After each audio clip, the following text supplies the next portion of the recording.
También está listo y dispuesto el senador de la Democracia Cristiana, Francisco Huenchumilla, integrante de la Comisión de Constitución, Seguridad Pública y Ética. Abogado, además, está presente aquí en La Voz de los que Sobran para conversar esta mañana. Bienvenido, Francisco Huenchumilla, senador. Muchas gracias por estar esta mañana con nosotros. Senador, buenos días. Hola. Buenos días, gusto de saludarlos. Muchas gracias. Lo mismo decimos por acá, senador. Senador, entremos en materia al tiro, ¿qué le parece? ¿Qué opinión le merece a usted, habiendo sido intendente, que el actual intendente de la región de la Araucanía tenga vínculos precisamente con el mundo, con el gremio, ¿no?, que está precisamente cortando las carreteras del país en este contexto, en esta ambigüedad profunda de llamar al orden público, alterando el orden público, digamos, ¿no?, y ante la pasividad del gobierno? ¿Qué le parece a usted que sea una autoridad como intendente que tenga vínculos precisamente con la gente que está haciendo lo que está haciendo a vista y paciencia del gobierno en estos días? Mira, a ver, yo tiendo a ser bastante cauto en estas materias personales, porque el señor Manoli, bueno, fue designado por el presidente de la República. Así es. En el momento que lo designa el presidente, este hace una evaluación del candidato, diciendo, bueno, ¿quién es el candidato que le presenta? No sé si el presidente está en condiciones en este minuto de ver todos los vínculos que una persona puede tener cuando nombra un intendente, ¿no? Si nombró la presidenta Bachelet a Huenchumilla, probablemente pensó, bueno, ¿cuáles son los vínculos que tiene este intendente? Es difícil saberlo. Otra cosa, si en el ejercicio del cargo, ese intendente tiene una visión parcial respecto del ejercicio de sus responsabilidades. Esa es una cuestión distinta. Lógicamente, que si un intendente tiene vínculos directos con un gremio de esta situación, o interesada, lógicamente que ese es un punto importante y que su jefe debería ponderar, porque el intendente debe darle garantías a todo el mundo de que está ejerciendo el cargo del Estado sin mirar a sus intereses particulares. Sería grave, naturalmente, que sucediera una cosa así. Claro. Y es evidentemente lo que estamos viendo, porque de hecho nosotros hemos estado en la mañana también discutiendo respecto de, senador, los términos en los que nos referimos a este movimiento, ¿no? Se ha dado en llamar una huelga de camioneros y uno tiene la sensación que cuando, usted bien sabe, no necesariamente el hombre que maneja la máquina es el dueño del camión, digamos, ¿no? Y cuando son muchos dueños de muchos camiones que se llaman a parar, uno tiene la sensación de que ahí, como explicaba un economista recién, o es huelga de capital o es directamente sabotaje, digamos, ¿no? Y eso también contrasta muy fuerte con lo que uno ha visto de parte del gobierno, que es esta sensación de que no quieren agravar más el conflicto, consideran que es una protesta pacífica, cuando lo que uno ve, insisto, es que en el intento de hacer un llamado a restaurar el orden público en una zona de conflicto, según ellos llaman, se toman las carreteras en toque de queda, terminan bloqueando los accesos, asfixiando un país en estado de excepción y en plena pandemia. Entonces, evidentemente ahí hay un contrasentido, ¿no? ¿Cómo lo advierte usted la reacción del gobierno pasiva frente a este tipo de manifestaciones y no invocando ninguna de las leyes que, digamos, señor mínimo exigiendo para restaurar el orden de libre tránsito, ¿no? Mire, pero vamos a los hechos. Los hechos dicen que en nuestros últimos 20 años se han quemado muchísimos camiones, porque en la Araucanía hay un conflicto. El conflicto no es con los camioneros, el conflicto con las empresas forestales. Y si no hubiera habido una movilización del mundo mapuche, ese problema estaría invisibilizado. Naturalmente, que te queman un camión, tú vas a protestar y vas a tratar de pedirle al gobierno que adopte las medidas correspondientes. Eso es natural. El problema está en que han pasado gobiernos de todos los signos, derecha y de centro izquierda, y nunca le han puesto cascabel al gato, es decir, ir al fondo del problema de la violencia y del conflicto que tenemos en la región de la Araucanía. Todos han dado recetas por encima, recetas policiales. Ahora los camioneros se han parado en un territorio bastante irresponsable e irrealista, que a mí me parece que denota una falta de comprensión del tema, porque tú no puedes pedir al Estado que en 4 o 5 días tú despaches proyectos de ley de distinta naturaleza, porque las cosas no funcionan así. Entonces, aquí hay responsabilidades en la forma como los camioneros protestan, por eso que le han afectado, y el gobierno no ha tenido una respuesta, como tampoco la han tenido otros gobiernos, con el agravante de que este gobierno no tiene ninguna movilidad política, está acabado políticamente, de tal manera que su falta de credibilidad y confianza hacen que estemos en el peor de los mundos. Yo creo que esa es la exacta dimensión del problema, ¿no? Daniel, ¿tú quieres hacer una pregunta? ¿Daniel? Sí, yo quería preguntarle, senador, hay un tema acá más profundo, que es el tema de cómo se ha tratado el tema mapuche desde hace tiempo, usted lo mencionaba. ¿Cómo ve usted una negociación posible, tomando la visión de lo que pasó en Nueva Zelanda, tomando en la visión de lo que pasó en un momento determinado en Estados Unidos, en Bolivia? Porque si seguimos dando la visión de gente de su propio partido, ¿no? Como el señor Burgos, que decía que era un problema policial, vamos a seguir metidos en este tema otros 200 años. ¿Cuál es su visión de cómo nosotros tendríamos que tratar este tema? Porque tomando en consideración que usted, cuando fue intendente, propuso una solución, tuvo una visión que ponerle al país. Mire, acá cuando parte la violencia específicamente, que es en diciembre del año 97, cuando se queman los primeros camiones en Lumaco, los gobiernos sucesivos trataron esto como un problema de orden público, presentaron distintas querellas conforme a la ley de seguridad interior del Estado, conforme a la ley antiterrorista, etc. Cuando yo soy nombrado intendente, yo llevaba una larga trayectoria en distintos cargos y tenía un panorama completo, porque además había estudiado el tema como corresponde a todo político que tiene que conocer la historia de su país, e hice un planteamiento diciendo que este problema no era un problema de orden público ni de pobreza exactamente, sino que era un problema político, en cuanto el pueblo mapuche le estaba interpelando al Estado diciéndole: mire, usted hace 140 años me quitó mis territorios, mis tierras, yo pido que me las devuelva.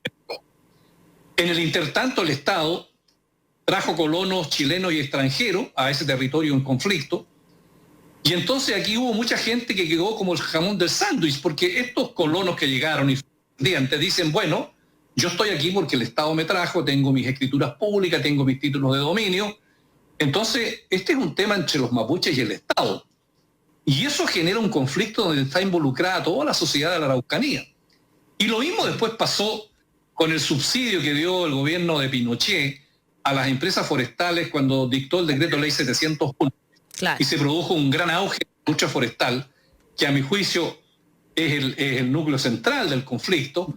Entonces hemos metido a los colonos y sus descendientes, a la empresa forestal, a los que transportan todos estos productos, entonces, y la demanda del mundo mapuche y la falta de respuesta del Estado. Entonces tenemos un cóctel completo para que exista este conflicto y este clima en la Araucanía, unido a que la policía ha cometido errores garrafales, me refiero a la operación Huracán, con lo cual las confianzas se fueron al suelo, porque hoy día nadie le cree a nadie, y porque yo legítimamente he preguntado y me puedo preguntar: bueno, todos estos atentados que hay son huracanes chiquititos, hechos por alguien, hay huracanes medianos, grandes. ¿Qué es lo que hay detrás de esto? ¿Quién está en este cuento? Entonces, cuando tú pierdes la confianza en el funcionamiento del tema, entonces tienes un cóctel perfecto para que vivamos el clima que estamos hoy día viviendo en Chile, ¿no? Pero, senador, perdón, yo estoy muy de acuerdo con eso. No creo por qué debería confiarse en Carabineros después de todo lo que ha pasado allá. Y efectivamente, como usted dice, esto es un tema político, no es un tema de orden público. Y efectivamente distintas administraciones de distintos colores políticos lo han visto como tal, como un tema de orden público, a lo más también como un tema de asistencia a una zona muy pobre, digamos, como sin entender de dónde viene esa pobreza, además, digamos, ¿no? Es un problema político que tiene que ver con esa usurpación de las tierras del siglo XIX y que nunca nadie quería abordar de la misma manera, con un pueblo además que siempre fue muy dialogante. Y que efectivamente no se le ha invitado al diálogo. Voy a saber uno por qué. Cuando fue intendente, muchos, la autorreferencia, nos entusiasmamos también con la posibilidad encontrar ahí un interlocutor válido, digamos. Yo recuerdo usted conversaciones con distintas comunidades mapuches donde les pidió perdón, derechamente, por lo que había pasado, y se trató de instalar ahí un ánimo de diálogo, de conversación más profundo que podría llegar a solucionar el tema. Todo eso se rompe. Uno tiene la sensación, senador, de que hemos retrocedido aún más, de que el tema en el último tiempo, no solo en los últimos 20 años, en los últimos años, en los últimos par de años, se ha ido agravando aún más. ¿De qué manera entonces es posible, que un poco la pregunta que le hacía Daniel, pero para meternos un poco ese tema, de qué manera es posible pensar en un escenario de diálogo cuando estamos viendo este escenario que es precisamente todo lo contrario? Mire, yo he llegado al convencimiento, después de haber estado ahí en la Intendencia y en otros cargos, que esto no va a tener solución si el jefe del Estado no tiene la decisión política de entrar al fondo del tema. Un intendente no es capaz de hacer esto, no tiene las facultades, es un subordinado, y tal es así que yo terminé siendo echado por mis propios camaradas, mis propios compañeros, ¿no es cierto?, de coalición, sin explicación alguna. Y eso demuestra la falta de conocimiento que tiene la clase política chilena, también al mundo empresarial, respecto de cómo el Estado llegó acá hace 140 años. Yo siempre digo, mire, si alguien quiere conducir al Estado, lo primero que tiene que hacer es conocer la historia de su país. Las clases dirigentes chilenas no conocen cómo el Estado llegó acá, no ha sido nunca agenda, y por lo tanto se dan el lujo de decir cosas simples y sin sentido que no conducen a solucionar el problema. Pero yo digo al mismo tiempo que la política consiste en tomar decisiones, aunque el problema sea grande, y acá consiste en sentarse a la mesa a conversar con todos los sectores sin exclusiones. Porque cuando hay violencia, bueno, sentémonos a la mesa y busquemos cuál es la causa de la violencia. Porque además yo digo que la violencia no es justificada, pero la violencia tiene que ser explicada. ¿Por qué existe la violencia? ¿Cuál es su causa? ¿Cuáles son los problemas? Súper buena frase. Una breve pregunta, pero respecto a lo mismo, yo creo que está sobrediagnosticado y lo que falta es diálogo. Pero bueno, no hay escenario ni voluntad política para hacerlo, y el ejemplo suyo yo creo que también es muy claro, digamos, ¿no? El tema es, ¿usted cree que, por ejemplo, con la discusión de una nueva constitución, ese escenario de diálogo debería ser promovido de una manera distinta? ¿Debería ahí existir un escenario distinto para efectivamente instalar un diálogo para buscar una solución política? ¿Usted tiene esa esperanza o esa expectativa? O sea, y ahí dentro de la misma pregunta, perdón, senador, ¿qué tan importante es justamente que haya escaños reservados para pueblos originarios en el proceso constituyente? Justamente. Mira, hay varias cosas en esta inquietud, que es un tema complicado. Yo primero tengo una interrogante respecto al proceso constituyente, respecto a este tema específico de la violencia y del conflicto. Porque la Constitución, lo que establece la Constitución son las reglas del juego por la cual se rige la sociedad. Pero no te establece la forma como tú vas a resolver los problemas, ¿no? Entonces aquí, cuando hay violencia, y eso indica la experiencia internacional, como por ejemplo en Colombia, la metodología es el diálogo, es buscar el diálogo. Y eso pasa por actores más allá de los políticos, pasa por las forestales, y ya el presidente de la compañía manufacturera de papeles y cartón, el señor Luis Felipe Gacitúa, en carta que mandó al Mercurio el 9 de agosto, señaló: estamos disponibles para conversar con todos sin exclusiones. Yo dije, si yo hubiera sido presidente de la República, mando a llamar al señor Gacitúa, lo siento con el ministro del Interior y los dirigentes mapuche, y le digo, no se paran aquí mientras ustedes no resuelvan este tema. Pero ¿qué hace el gobierno? Nada. Ahí quedó. ¿Qué hace el mundo político? Cuando el principal responsable en materia forestal está diciendo, mire, yo me quiero sentar a conversar. Entonces ese es un tema netamente más allá de las reglas del juego, ¿no? A ver, senador, tres cosas, si usted me permite. Uno, que yo quería echarle un pelo más a la sopa, la quema de camiones versus los seguros. Eso es para ponerle un poquito más a lo que usted mencionó. Le faltó los autoatentados, que también son parte del no creer, ¿no? Porque no es la quema de camiones que hacen los propios dueños de camiones, ¿no? Uno diría que fue un personaje. No, han sido muchos, otro pelo más. Pero hay dos cosas sí que yo quiero rescatar como algo positivo que se viene en el futuro. Yo tengo una visión positiva. En la elección de gobernadores, sí es un elemento positivo, porque va a ser una persona independiente que va a empezar, el gobernador que sea, por ejemplo, la Araucanía, que salga con un espíritu distinto, a poner el tema en el tapete, molestar si es que fuera el presidente del signo distinto o del propio signo, pero decir, este problema hay que arreglarlo, este problema hay que arreglarlo. Y claro, los gobernadores sabemos que en esta elección del 11 de abril no tienen todas las facultades que quisiéramos, eso lo sabemos, pero es el inicio de que haya cierta autonomía, de que un dirigente, de una persona que es elegida por la región, pueda comenzar una conversación conociendo lo que pasa ahí mismo. Es una cosa. Lo segundo es que hay cierto,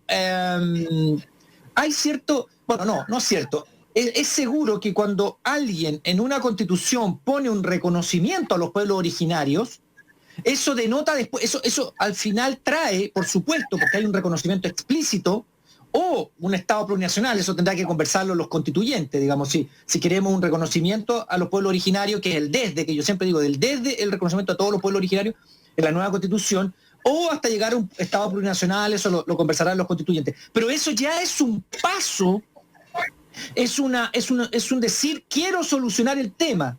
También es un paso y es un quiero solucionar el tema, los escaños reservados a los pueblos originarios. O sea, hay voluntad, quizás no de este gobierno, y eso lo tenemos claro, pero de la sociedad en su conjunto de querer solucionar el tema. O sea, yo creo que la sociedad en su conjunto, la comunidad, la ciudadanía, está más adelantada que los sectores gubernamentales que no ven el problema, solamente ven con un problema policial. O sea, yo siento que la ciudadanía tiene mejor visión de lo que pasa. Y otra verdad de eso es todas las banderas mapuche que hubo del 18 de octubre en adelante. O sea, la ciudadanía tiene una visión de que hay que solucionar el problema de la mejor forma posible, lo que no han hecho la gente que gobierna, pero eso no quiere decir que esto no vaya a avanzar claramente, digamos. Sí, efectivamente, mira, dos o tres comentarios. Uno, respecto a los gobernadores regionales, independientemente de las facultades, los gobernadores regionales van a ser un nuevo actor político que se va a incorporar al sistema.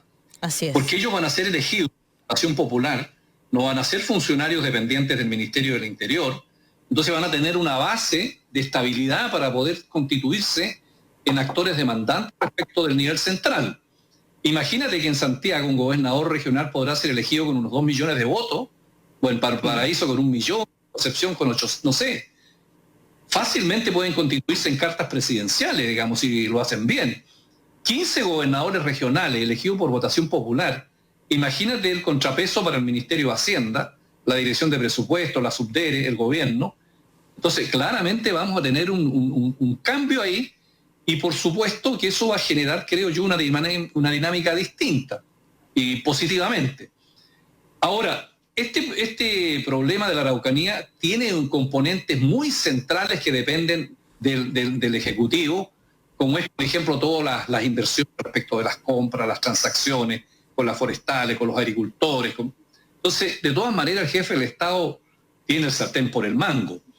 Y respecto al resto de los temas, como el reconocimiento y los escaños reservados, bueno, y lo que se vio en el estallido social con las banderas, bueno, la cultura a veces va más rápido que la política. Entonces hay culturalmente en Chile un convencimiento por la gente de la injusticia que ha habido con el mundo de los pueblos originarios, y lo que pasa es que el mundo político se queda atrás porque no está, digamos, viendo la naturaleza del problema, y tampoco conoce las experiencias internacionales que hay al respecto. Y así había un senador que iba a Colombia a hablar con Uribe para ver cómo funcionaba Colombia contra las FARC, y no preguntaba por los pueblos originarios, donde allá en Colombia son reconocidos, tienen escaños reservados, tienen autonomía. Entonces el mejor ejemplo era Colombia, pero con los pueblos originarios, no con las FARC. Bueno, al final Uribe terminó preso, entonces... Por eso digo. Claro. Senador, llevándolo a otro plano. Y el senador ya no es senador. Llevándolo a otro plano, hace rato que no veíamos a la oposición tan unida como por el apruebo, ¿no es cierto?, en el próximo plebiscito del 25 de octubre.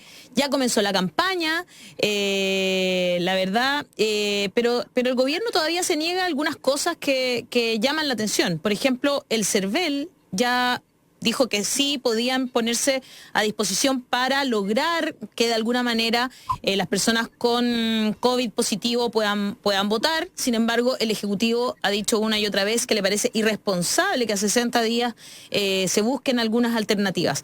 ¿Qué le parece a usted? ¿Cómo está actuando el gobierno? Y si vamos a poder tener un plebiscito seguro el próximo 25 de octubre. Mira, un breve comentario político. Yo participé el 15 de noviembre en la noche cuando se firmó el acuerdo, después del estallido social. El espíritu de ese acuerdo era, mira, estamos todos, distintos sectores, la derecha, la centro-izquierda, en que es necesario que tengamos nuevas reglas del juego, una nueva constitución. Ese es el espíritu. La vamos a hacer entre todos. Con el correr del tiempo, la derecha se dio cuenta de que corría riesgo de que su modelo se le viniera abajo y por lo tanto se pasaron al rechazo. Y entonces hoy día el gobierno está en el peor de los mundos porque no tiene hoy día el manejo político ni siquiera de su propia gente, que se le salió para el lado con el 10% que ustedes estaban comentando anteriormente. Y entonces si gana el apruebo como parece que va a ser así, entonces ¿cómo va a quedar el gobierno? Entonces, el gobierno no tiene movilidad política, no tiene credibilidad y lo que está haciendo es cerrando las escotillas para pasar la tormenta. Entonces, en ese sentido, puede que haya en el gobierno gente que no le guste el plebiscito, que quisiera buscar algún pretexto, y entre los cuales está la pandemia, entre los cuales están los adultos mayores, la gente contagiada. Claro. Entonces le andan buscando las 4 al gato para deslegitimar el proceso. Ahora, nosotros en el Senado y en el Congreso, dictamos una reforma constitucional que le dimos amplias facultades al CERVEL para que pueda adoptar todas las medidas tendientes a tener un plebiscito seguro. Y en materia sanitaria, le dimos facultades al CERVEL, conjuntamente con el Ministerio de Salud, para que puedan dictar las instrucciones sanitarias pertinentes, de tal manera de minimizar los riesgos de salud y la gente pueda concurrir a votar. Así que yo espero que el CERVEL y el Ministerio de Salud hagan uso de esas facultades que se les concedió para que den las garantías de que vamos a tener un plebiscito con las seguridades pertinentes para que este proceso se realice. Porque creo yo que sería un gran error político todo el mundo volver a suspender con todas las consecuencias que podríamos tener para el país, sobre todo con un gobierno débil que no tiene poder de maniobrabilidad y confianza para resolver los problemas. Así que yo espero que usted está haciendo demasiado duro porque igual el gobierno tiene una carta de salvación con un candidato socialdemócrata, así que en realidad ¿para qué no vamos a tener la posibilidad de escuchar ahí aquí esta pata de gato que usted comentaba? Oye, claro. Después de lo mismo, el nombre del senador ha aparecido con entusiasmo para muchos y con promotores también entusiastas como que se dio el mismo Pedro Cayuqueo, apareció como una suerte de nombre probable pensando en una futura candidatura presidencial, directamente. Yo sé que es muy temprano, yo sé que estamos con otra urgencia, digamos, pero cuando los nombres empiezan a aparecer espontáneamente o empiezan a ser sugeridos, pueden ir generando sintonía, pueden ir haciéndole sentido a mucha gente. Se lo pregunto directamente, ¿es algo que se le ha pasado por la cabeza? ¿Le gustaría? ¿Estaría disponible? Pero mira, respóndeme, ¿le pasa? No, sí, voy directamente, te respondo, pero yo hago una primera pregunta, bueno, ¿por qué no? ¿Ya? ¿Qué no podría alguien descendiente de los pueblos originarios pretender ser jefe de Estado? Mi respuesta es que yo no soy un novato en las leyes políticas, yo he estado en todas partes del Estado. Yo creo que es difícil que encuentre un político que haya estado en todas partes, yo conozco el Estado. Pero al mismo tiempo, todo eso y mucho más, como dice la canción, sí, me hace ser una persona profundamente tranquila y serena. O sea, yo no tengo ansiedad en mi vida. Voy, como dice Pepe Mujica, ligero de equipaje por la vida. Por lo tanto, no tengo ninguna ansiedad al respecto, porque yo sé y conozco la política y conozco esta sociedad, sé el terreno resbaladizo que esto significaría.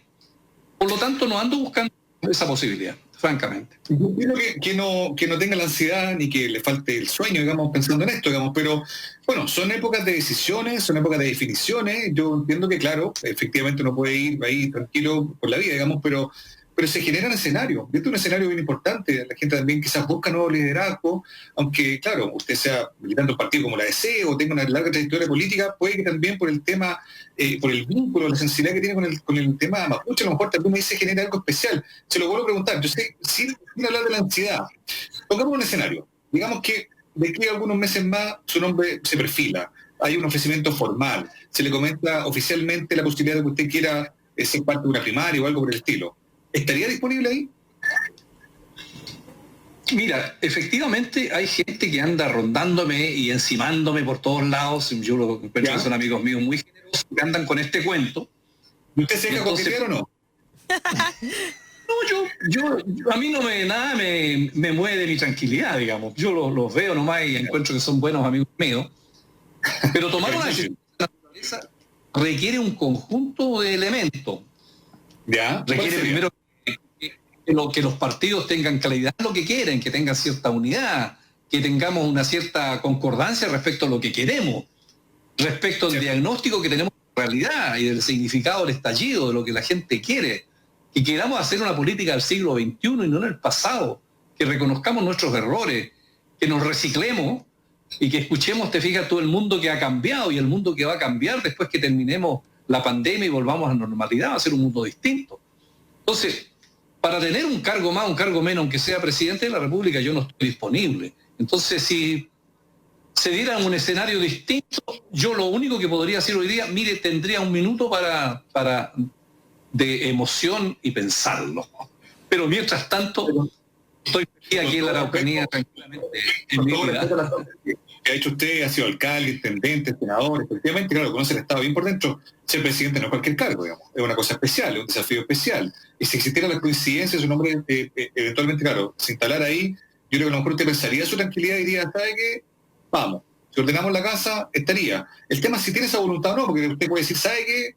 Se puede ordenar todo, podemos estar todos de acuerdo, pero en realidad yo, a esta altura del partido, prefiero quedarme acá tranquilo. Otra cosa es decir, mira, si hay un escenario, yo me subo a la micro. En este minuto no soy candidato y no tengo ninguna ansiedad. Estoy muy tranquilo como estoy. No puedo yo ser futurólogo respecto de cuál va a ser el escenario que va a haber en marzo, digamos. ¿Te fijas tú? Así que estoy muy tranquilo y ustedes ven que yo no soy una persona ansiosa que ando buscando matinales, buscando salir en la tele. No, vivo muy feliz por lo que estoy y tampoco me ha ido mal políticamente. Así que sí, muy tranquilo. Perfecto. Muy bien, senador. Nos quedó bastante claro. Solo nos faltó conversar sobre este proyecto que busca establecer la salud como un derecho social. Si podría explicarnos un poquito de qué se trata. Mira, lo que pasa es que yo creo que la pandemia desnudó en el mundo el tipo y modelo de neoliberalismo que tenemos acá en el capitalismo que rige en Chile, donde el mercado se mostró insuficiente e ineficiente e ineficaz para atender el problema de salud que tuvimos en todas partes del mundo. Una pandemia que la soberbia humana pensaba que no íbamos a tener con el avance de la ciencia y la tecnología. Y mira tú, cómo la vanidad y la soberbia del ser humano hace que todos estemos hoy día arrinconados sin saber cómo atacar ese enemigo misterioso que digo yo. Claro. Entonces, bueno, esto demuestra que el Estado tiene que tener un rol más importante en algunas materias como por ejemplo la salud, como por ejemplo la previsión de la cual ustedes estaban hablando, o la educación, o el ambiente, o el agua, o en el transporte y en la vivienda, etcétera, ¿no? Entonces, a mi juicio, nosotros tenemos que salir del modelo en derechos sociales neoliberal que tenemos en la Constitución de la dictadura y tener una salud 2.0, acercándonos al modelo inglés que lo tuvieron después de la Segunda Guerra Mundial, un sistema público universal para todos.